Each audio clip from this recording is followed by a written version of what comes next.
everybody, it's Carly. This lecture is going to discuss infectious disease. The beginning slides really kind of discuss some of the general concepts in terms of infection, in some general terms essentially. So it might be a review for you, but I'll try to move through each section at the very beginning a little bit quicker. So obviously an overview of infection. We've had a lot of successes and a lot of failures obviously too. But you look at advancements of immunizations and antibiotic treatments, and we've really had a lot of success there as well. There's still areas that obviously need more work. It is still a third leading cause of death in the United States. When you look at it globally, when you look at areas like underdeveloped countries, it's the leading cause of death. So obviously infection is a huge factor that we're still dealing with essentially. We have a lot of emergence of new infections, so obviously there's always new infections that are presenting or even ones that are resistant to, treatments. There's an increase of prevalence of drug-resistant infections, which I'm sure you guys are all well aware of, things like MRSA or VRE. We're getting a lot of these atypical presentations essentially. When we look at microorganisms, there's a relationship there with, humans essentially. And, we already talked about normal flora and that resident microorganisms that are found in different parts of the body. But obviously, too, like when you think about any breaches to your immune system or an injury, essentially, you can also have infection, or they can leave their normal sites and have infection in another area. The other thing, too, that we talk about is opportunistic infections or more microorganisms. And these are really organisms that normally do not cause disease, but they really take on that opportunity to do so when a person's weak or they have a weakened immune system. A great example is with HIV/AIDS. So they're absolutely prone to opportunistic infections. And that's, one of the biggest issues that they're confronted with the development of AIDS. I added that chart on the right, just some examples of opportunistic infections. When you're compromised, whether it's from something like that or compromised from having cancer or chemotherapy, patients that are compromised are at risk for infections, obviously, like this. So it's not uncommon to see patients have herpes zoster, which is shingles, or, they're maybe more prone to pneumonia or thrush or oral candida, or even GI, issues with like diarrhea and things like that. But they're, these are usually in the healthy adult, they typically wouldn't present, or it's much less common essentially for herpes zosters to occur in someone who's not immunocompromised versus someone who is. So it's not uncommon to have these things come on. And even older age, they're more at risk for developing stuff like this too. In terms of infection, these are just general terms. When we talk about colonization, those pathogens are essentially there present. And they may, cause infection at that point, but they're there essentially. When we look at invasion, that's basically when it attaches to host cells.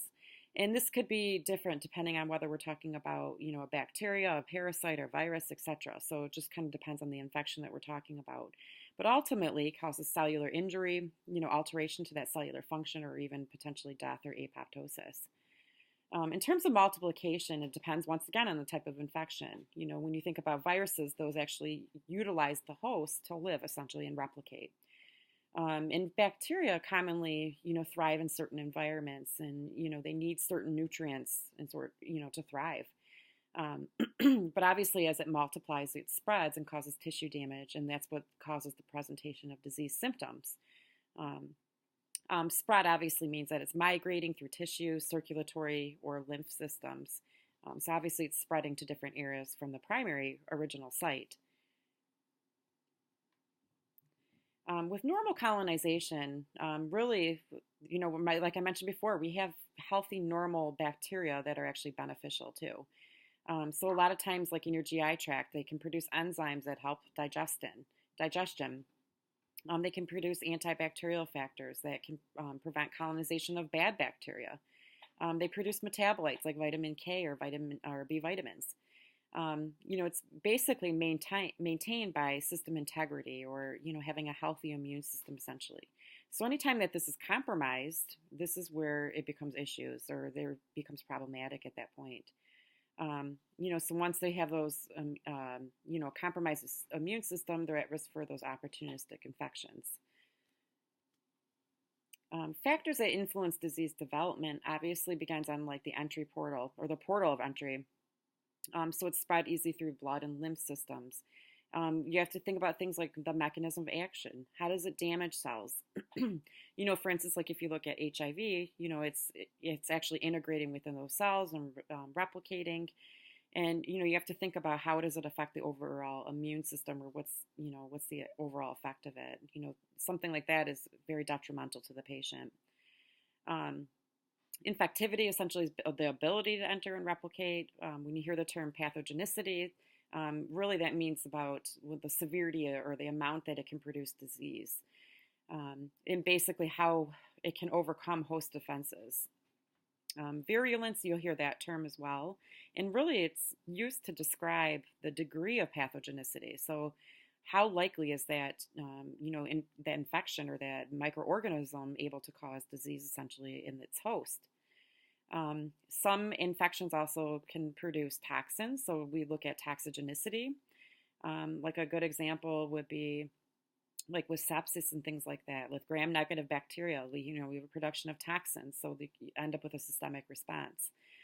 So that's what we look at in terms of toxin production. Other general terms in terms of classification, when we look at things like the word endemic, epidemic, pandemic, and you'll hear this a lot with infectious diseases, we're looking at it from, epidemiology. Endemic essentially means that the disease remains relatively high, but it's relatively constant. And once again, it's basically the rates of infection are constant basically in a particular population. I just added the image down at the bottom. So it's pretty constant at that state. When you have an epidemic, obviously it's the number of new infections in a particular population greatly exceeds the number that's typically observed. So you have an increase obviously in it. Where pandemic is an epidemic that spreads over a large area. So a continent worldwide or a certain area essentially would be called a pandemic if you're, aggregating in a certain area. When we look at the clinical course of infection, we look at different things like the incubation period, the prodromal period, invasion, convalescence, etc. And really, when you look at this, it's actually important too when you're thinking about, an infection that presents in your patient. And something basic, like for instance, you have somebody that comes in with an upper respiratory infection and you want to look at, those symptoms and the timeline there essentially. Like when you're looking at a viral, infection versus a bacterial infection, how does it present? Like where viral infections, they should be getting better after like a 7 to 10 day period. If they're getting worse, it's a red flag that, obviously they may have a secondary bacterial infection at that point. So really when you're looking at diseases or you're looking at an infection essentially, having an understanding of how it typically presents and, the timing is actually very helpful in terms of distinguishing what's going on with your patient. And some of these general terms like incubation period, so that's basically where they have that initial exposure to that infectious agent in that time period from then to the onset of first symptoms. So really at this point, they're, colonizing with that bacteria or virus and multiplying. So really you have that incubation period going on right after that point in time. So they have no symptoms typically at this point. Then you have a prodromal stage. And once again, there's certain, infections that a patient might have, and they have certain characteristic prodromal symptoms that go with it. So pay attention to those, like when you start looking at certain infections. In general, when you think about like a viral infection, they may have that fatigue. They may just not feel well. They feel kind of off, just general discomfort, and they kind of can't pinpoint it at that point, because they don't have full-on blown symptoms at that point. And then you have invasion, essentially. So that's where it's multiplying rapidly. And it starts invading affected tissues in at that site of initial colonization and into other areas. And really, this is when that inflammatory and immune process is triggered. So that's why you start getting all these symptoms. So just think about some in general, like if you had an upper respiratory infection, that's why they start getting, like the stuffy nose, a runny nose, the congestion, things like that. Once again, it starts invading those areas. And then you have the convalescence stage where the immune system has successfully removed the infectious agent and the symptoms tend to decline at this point in time. So once again, like certain, infections might have a certain timeline as to how long it runs, and it's really important to pay attention to that because it definitely will help you, determine what's going on in terms of with your patient. The manifestations of infectious disease, obviously, it varies depending on the pathogen and the organ that it's affected and the severity of it. Directly caused by the pathogen or indirectly caused by its products. So once again, it's invading those tissues or the products of that bacteria, like a endotoxin or exotoxin can actually cause those symptoms. But general things like fatigue, malaise, weakness, loss of concentration, just generalized aching or loss of appetite.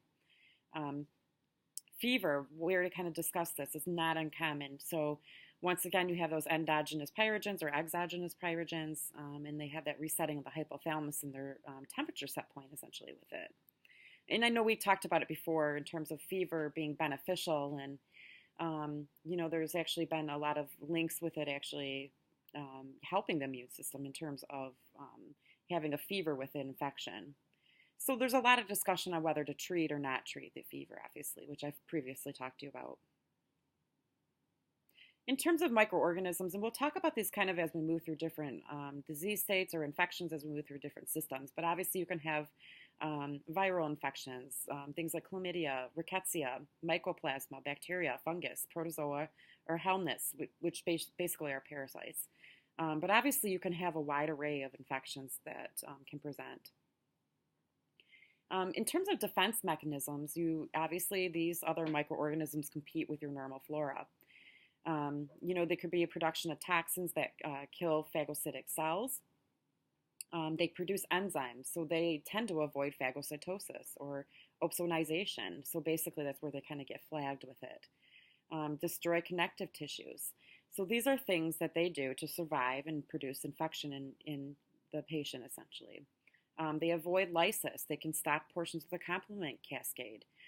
Paralyze ciliary activity. So if you think about the respiratory tract and your cilia, so obviously it can cause dysfunction there, and that's why patients will present with lots of mucus and they have a hard time bringing it up. So a lot of these pathogens can alter normal processes essentially. There's other terms, things like antigenic drift, which is basically where there's like a mutation, and this can happen quickly. It can even happen during that one bout of infection. So they basically mutate, so they're not recognized by B and T cells. So thinking back to your immune response, it kind of, it hides itself and basically can change to avoid that. Or you'll hear things in terms of, certain viruses like an antigenic shift. Like you'll hear, there's new viruses that basically there's a new combination between a human virus or a chicken virus, and essentially they present into a different virus. Or there's things like gene switching. Genes turn on and off at different times that can alter, the presentation of that infection or pathogen.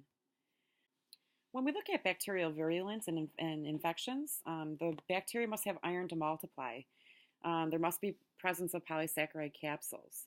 There has to be suppression of the complement activation. And once again, the bacterial proliferation rates basically needs to surpass that protective response in order to survive. So these are just general factors. And I don't expect you to memorize all these little details. It's just to kind of get the overall concept here. Other things too is toxin production, which we've kind of talked about, exotoxins, endotoxins. But they can have enzymes that are released during bacterial growth that cause specific responses. It can have pyrogenic effects, like we kind of talked about with fever production. These toxins can kill, damage, or alter cell function. And we've kind of already talked about exotoxins before, but they could be neurotoxins. They could damage cell membranes.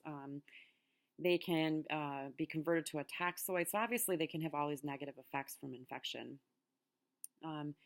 Endotoxins are commonly produced from gram-negative bacteria. And even when you think about things like a severe infection like sepsis and all that, and that's what typically stimulates this massive inflammatory response in the patient, and the systemic effects of inflammation as well. And a lot of times it's from the endotoxins from a gram-negative bacteria. So it depends on the infectious agent essentially, in terms of the response that's left. Bacteremia and septicemia, and I'm sure you've all have seen this, in clinical practice, unfortunately. But obviously for bacteremia, it's in the blood. So obviously there's a failure in the body's defense mechanism. So anybody that has, that's immunocompromised, they're at risk for this. So there's a failure there. Once again, there's toxins, and that's usually released from gram-negative bacteria. But once again, they get this widespread release of cytokines and this inflammatory reaction, and they get massive vasodilatation. And that's why you commonly see that hypotension in these patients too. In terms of viral infections, viruses are usually intracellular parasites. So once again, they usually live within the host or require the host in order to replicate and live. They don't have the organelles necessarily for reproduction, so they essentially take over the metabolic systems of the host. So they live and replicate off of the host. They may kill the cell, they may coexist with cell, or be killed by the immune system. So, it can cause cellular death or apoptosis, essentially. It attaches to the host cell via protein receptors. It can penetrate the host cell by endocytosis. And what happens is they release genetic information into that host cytoplasm. So a good example is when you think about like HIV and how it essentially integrates within, the host cell. So those RNA viruses essentially enter that host cell, and they produce messenger RNA. So it's basically new viral material that's integrated within the host cell. DNA viruses enter the host nucleus. And I don't expect you to memorize these little details. I just want you to understand the concept here of how it lives within the host. It may integrate into host DNA and may make messenger RNA. I added this at the bottom. This is just a general example of influenza. I mean, influenza is a virus too. So obviously it becomes, attached to that target cell. It integrates within the cell through endocytosis, and then those viral contents are released within the cell. But messenger RNAs basically can make more viral proteins, and that's essentially it can spread new, viruses, out into the outside of the cell, unfortunately, and then it makes more viruses essentially that can infect other cells that are healthy. So with viral replication, just the general concepts here of understanding, how it can basically create more viruses and then be transmitted to other unaffected cells as well. In terms of cellular effects of viruses, obviously it can affect the host cell's DNA, RNA, or protein synthesis. So, it can cause things like cell lysis. It can promote apoptosis. Or remember we talked about apoptosis as programmed cellular death. It can cause fusion of infected adjacent host cells. So it starts, integrating other cells within it. It can alter antigenic properties, causing the immune system to attack those cells as if it was foreign. So it'll kind of identify them as a antigen. It can transform host cells into cancerous cells and cause uninhibited or unregulated growth. And this is actually a really good example, and we'll talk about this when we go into reproductive, but you think about things like human papillomavirus, and I'm sure you probably all have heard about human papillomavirus, but it's heavily linked with cervical cancer. Like 98% of cervical cancers are caused from human papillomavirus. And now we actually have an immunization now for it for both boys and girls. But that's an example of how it can cause cancerous cells. Another good example would be like hepatitis B. They're at risk for liver cancer. Even other viruses, like even Epstein-Barr it's not all strains, but certain strains, like even with HPV, there's certain strains that they have that more potential to produce cancer cells. But certain viruses like Epstein-Barr has actually been linked with like things like lymphoma. And we'll kind of talk about this as we move through the class too. But it can promote secondary bacterial infections. This is super common. You have a patient that has a virus that starts with a virus, and all of these immune factors and these mediators, that cause changes, or you even have those neutrophils there. It just promotes an environment that can create a secondary bacterial infection, and it's not uncommon for that to happen as well. So let's talk a little bit about HIV or AIDS, essentially a syndrome. So AIDS obviously is caused by human immunodeficiency viruses. And the main area that it attacks is basically the T helper cells. And really, it's affecting the CD4 count in the patient, or your T cells, which are, your CD4 cells are a type of T cell, essentially. And really, your T helper cells are very, very integrated within both your innate and adaptive immune response. And when you think back to those T helper cells, and I think I have an image coming up.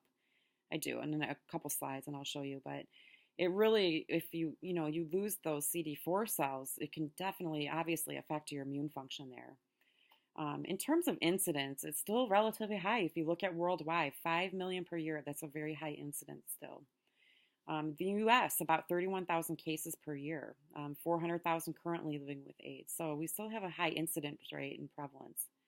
In terms of the Western hemisphere in Europe, there's two different, strains of HIV, and HIV-1 is more prominent in the Western hemisphere in Europe.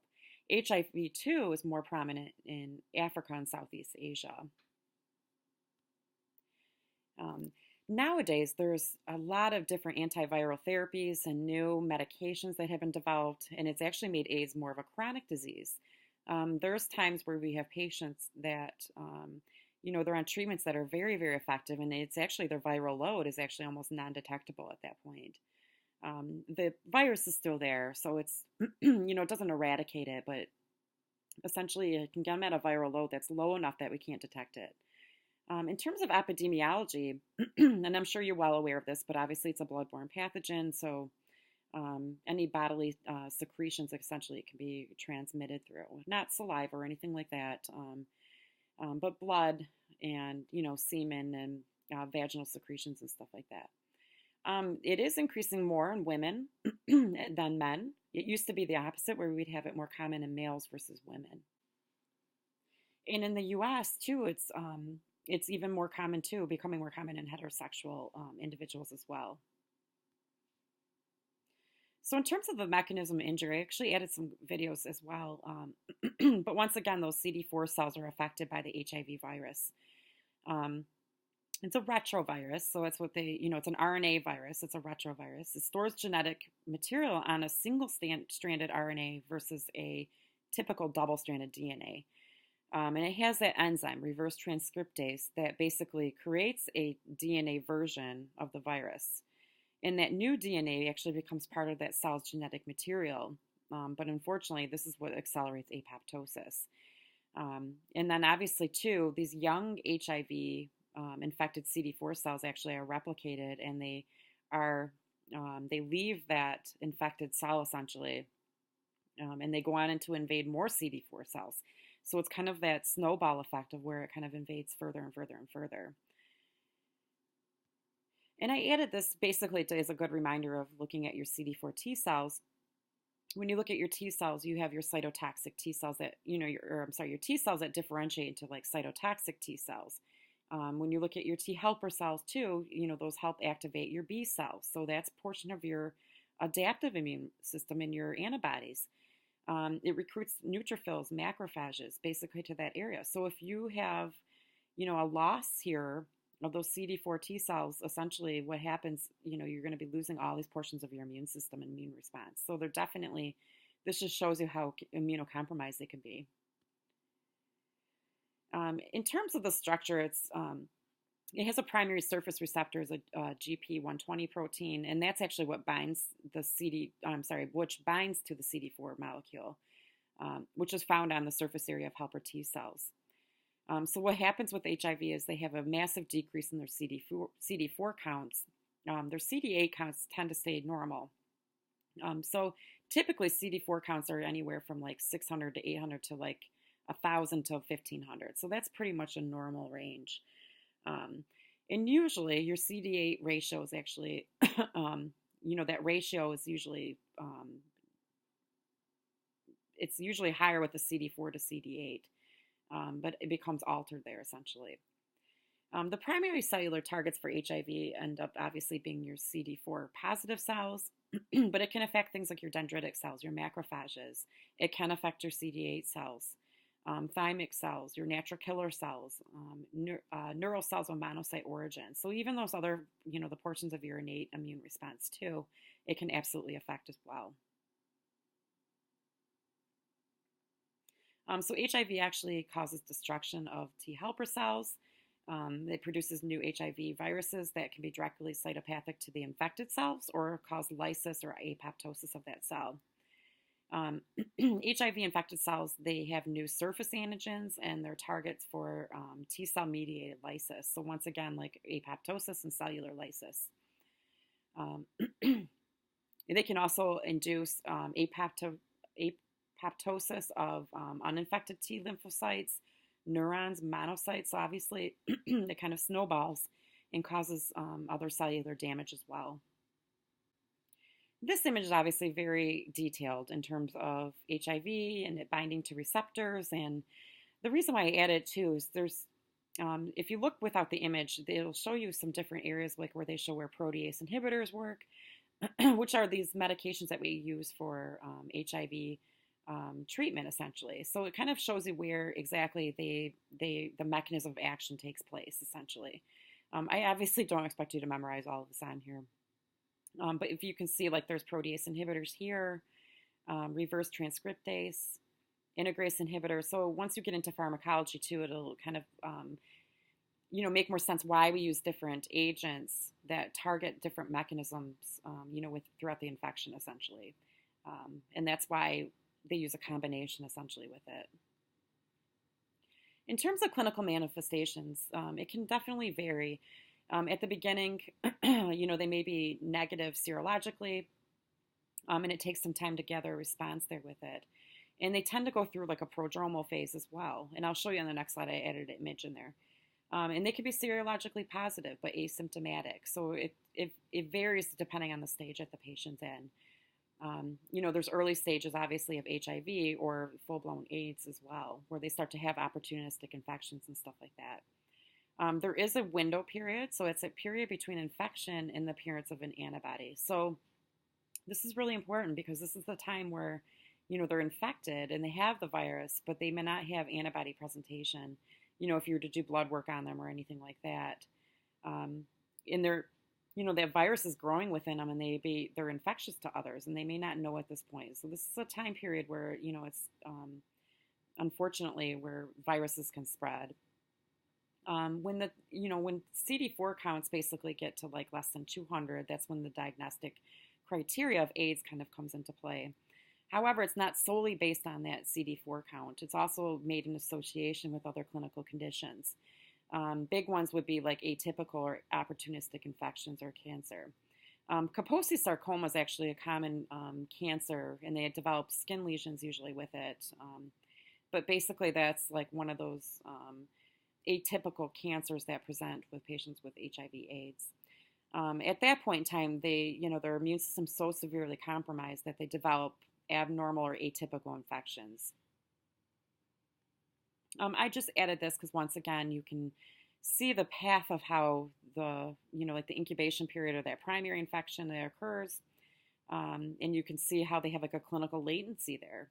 So, at the beginning, those first few weeks, they may have like an HIV syndrome where they just feel sick, like a flu-like syndrome. Then they kind of go through a latency period, and then it may be years where they don't really have many symptoms with it. But then they start to develop constitutional symptoms, later down the line, years later. And that's when they start to get opportunistic infections. And, at that point, the progression's pretty quick. So obviously, we want to detect it and screen a lot earlier in patients. In fact, now, like the CDC recommends that all, adults essentially are screened for HIV on a yearly basis. So there's different phases. You have the early phase, which is that first few weeks, the first 2 weeks, where they tend to have flu-like symptoms with a headache, fever, etc. At this point, there's really high levels of the virus in the blood, which once again is, very hard because these patients typically don't know that they have it at this point. And this is when they're, spreading it essentially if they're have that interaction. And then they have that middle phase that I showed you on that chart, and that can last months to years. It depends on the individual, obviously. And if there's other comorbid disease states, obviously they can progress quicker. but there's very few symptoms at this point in time. That virus really is dormant in the host DNA.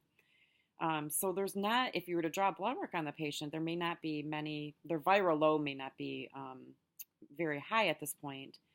But if you did antibodies in the blood work, essentially that would be positive. And really that's foundational to testing, because if their viral loads you want to check antibodies.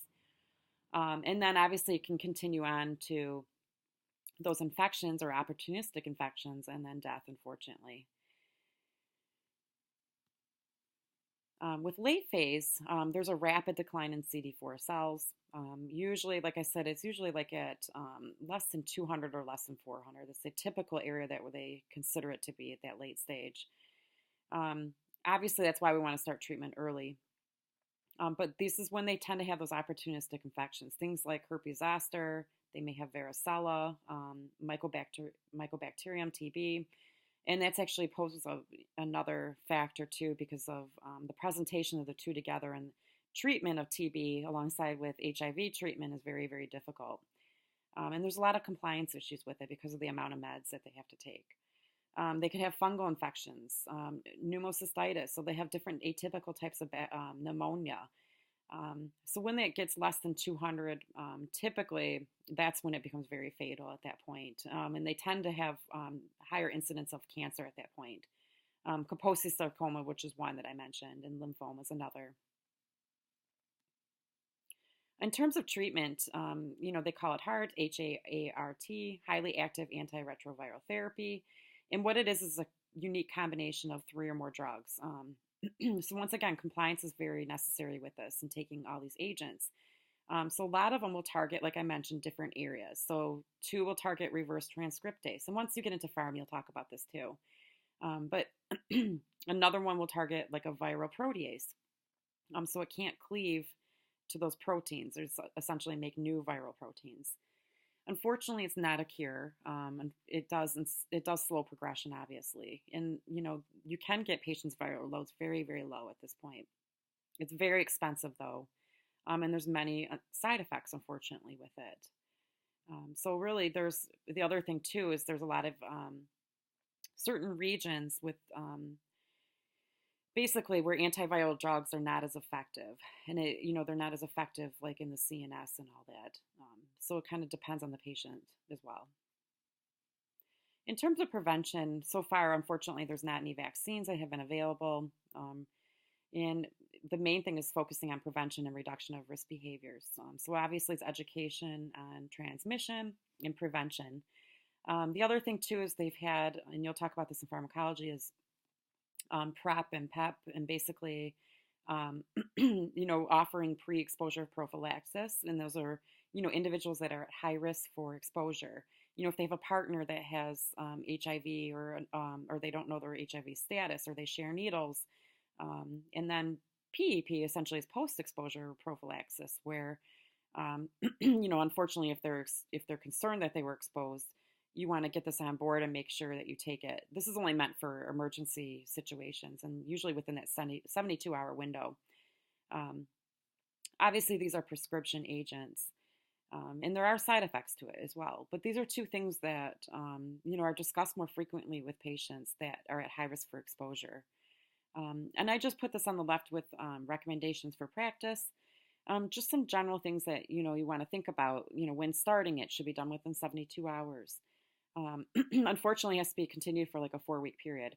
Another time that may be used too is after post-exposure is usually like if a patient, not a patient, if you had a clinician that unfortunately, had a needle stick injury, this is another factor or another time that we would use post-exposure prophylaxis as well. So I just added that in there just for some information to read. So next on to fungal infections. This is very common, and I'm sure you've seen it in the hospital setting, and obviously those are more severe infections, but you also see it in the outpatient setting a lot. We see a wide array of fungal infections, and they're large microorganisms with thick cell walls. They adapt to the host environment, so there's a lot of different, environments that they can live in with different temperatures, low oxygen, etc. It can produce or suppress the immune defenses. Usually this is more like if you have a systemic, fungal infection or more severe infection that you would see this. In primary care, you definitely see a lot of different skin, basically infections. When you have a deep infection, whether, it's, like a, systemic infection, that's obviously more of an opportunistic infection. So those people usually have like an underlying immune deficiency for you to develop a severe fungal infection like that. However, you can get it on the external areas like your skin, your hair, your nails. And we'll talk about this as we move through the skin section too, towards the end of the course. But you'll see this time and time again in primary care. We call them tinnias. It depends on the area that it presents, but tinea capitis is essentially is on the head, tinea pedis is on the foot, and tinea curris is essentially is on the body. And you'll get different types of tinea too. Like the typical one that you think about is ringworm. So ringworm on the left-hand side usually presents literally like that in a ring, and it usually has a red border on the outline. You can have tinea versicolor, so they tend to have, it's more common usually in the summer months too, in warm weather, but they have areas where they have hypopigmentation of the skin. And you can see it in this image here. It's very common. I see it all the time. And basically you have to treat it similar to how you would obviously treat it as a fungal infection or ringworm. Tinea pedis, very, very common. You'll notice that on the foot. Sometimes I've even seen it on the hands. It depends on the activity of the patient and, sometimes even their job or things that they're exposed to. But once again, you can have superficial tinea infections, obviously, and you can have deep, life-threatening internal or opportunistic fungal infections. Candida, once again, very common. It's basically one of those opportunistic infections, again, if you have a massive overgrowth of it. But it's normal flora. It's present normally in healthy individuals, but it doesn't usually present, or cause, infection. If you do, you can get an overgrowth there that we kind of talked about, like with antibiotic use, basically when that normal flora is disturbed. But you can get it in the mouth, you can get it in the GI tract, you can get it in the vaginal area or the skin. More common in immunocompromised patients. And it can change under host conditions as well. So that's kind of another area. But it does secrete enzymes that cause tissue destruction. So that's why the area becomes so irritated, usually with a Candida infection. This is an example of an oral Candida infection with thrush. So you can see the white, thick coating on the upper roof of the mouth or the palate. Not uncommon to have it on the tongue. Obviously, too, you'll see a lot of Candida infections vaginally in that area, too, or the groin. You'll see it a lot, too. In terms of countermeasures for infections, so this is just general infectious disease measures of prevention, obviously vaccines are a huge component to this. So prevention of disease is number one. A lot of different vaccines, they work a little bit differently. You have live vaccines, non-live vaccines, but basically it's, they develop or produce memory cells. So that's why it obviously can target that antigen in future responses. Primary response can be short-lived. It depends on the vaccine, essentially, that you're giving with the patient. So that's why a lot of times we'll use booster shots, and I know I've mentioned this before, because it'll give you that secondary response and boost that immune response. It increases memory cells, increases antibodies, and increases T cells. Remember, they both have memory cells. So sometimes that's why we give a booster with the vaccination. There's different types of vaccines, and I don't expect you to memorize the difference between them all, but I want to point out some key factors here, because you will cover a lot of that, once you get into pharmacology as well. But you have, attenuated viral vaccines, which are basically a weakened live virus. And the important concepts, and you probably might have an understanding of this as well already, from clinical practice, depending on where you work. But we have to be very careful with those live vaccines with immunocompromised individuals. So someone who's compromised, we're very careful with what we give in terms of live vaccines. Like, for instance, during pregnancy, we don't give live vaccines during pregnancy. You don't want to give an MMR vaccine. And obviously during pregnancy, you're watching what you give anyways, but same thing, varicella. So that's, for chickenpox, we have to be careful with that. The nasal flu vaccine, you have to be careful with that. So really, at that point in time, you have to really look at, your patient. You obviously have inactivated viruses as well, or I'm sorry, vaccines as well, which contains a component of a killed virus. And other ones would be like hepatitis A, the injected form of polio, that immunization, or your injected influenza. Your typical influenza is a killed virus. I just added that chart down there just to give you some examples of, in terms of immunocompromise. This is in children, but when you're looking at like CD4 counts with HIV, these are all things that you have to look at in terms of where their levels are and is it safe or not to give them a live vaccine. Bacterial vaccines as well, obviously, like you have the pneumococcal pneumonia vaccine. It's not as effective in children. That's why we tend to give it at a later age. You have conjugated vaccines, so they're basically conjugated with proteins. Like the HIB vaccine is a good example of this. You also have some that are devised from toxoid. So they're basically purified toxins that have been detoxified without loss of the immune factor there. So this would be like your DTaP or your diphtheria, tetanus, basically bacterial toxins essentially. Other countermeasures, obviously antimicrobials, and nowadays we have to be very diligent with prescribing of antimicrobials because of the changes with resistance to antibiotics. And once you get into pharm, you'll discuss this in more detail about how certain ones work, through cell. They inhibit the cell wall synthesis, or they damage the cytoplasmic membrane. They work at nucleic acid or protein synthesis, etc. So antimicrobials obviously target different areas, and you'll get into that more as we move into pharm. We do have antivirals, but they're less successful as an antimicrobial, so they're not nearly as effective as giving an antimicrobial. But the big example, like you would see antivirals used for, is like influenza. Like we use a lot of antivirals for influenza. And once again, too, like you look at the specialty areas of like HIV and using antivirals at that point too. But they're not fully effective, and they, you can't eradicate, a virus because they actually live within the host essentially. We kind of mentioned antibiotic resistance, which I'm sure you guys are all well aware of. But basically, there's a lot of changes that can go on with those microorganisms. And even like they can inactivate certain portions of the antibiotic, like beta-lactamase. We have certain antibiotics that are beta-lactamase that basically the microorganism renders them inefficient, essentially. So then we have to give different antibiotics to overcome that. So basically, it's through antibiotic resistance. So once again, we just have to be very, very diligent about prescribing, essentially. There's a lot of drug-resistant different strains. Obviously, too, it's because of overuse of antibiotics. So these strains have basically mutated, essentially, and changed to overcome, antimicrobial therapy. So basically, we end up with new strains, which I'm sure you're all aware of. So we have a resurgence of other different organisms.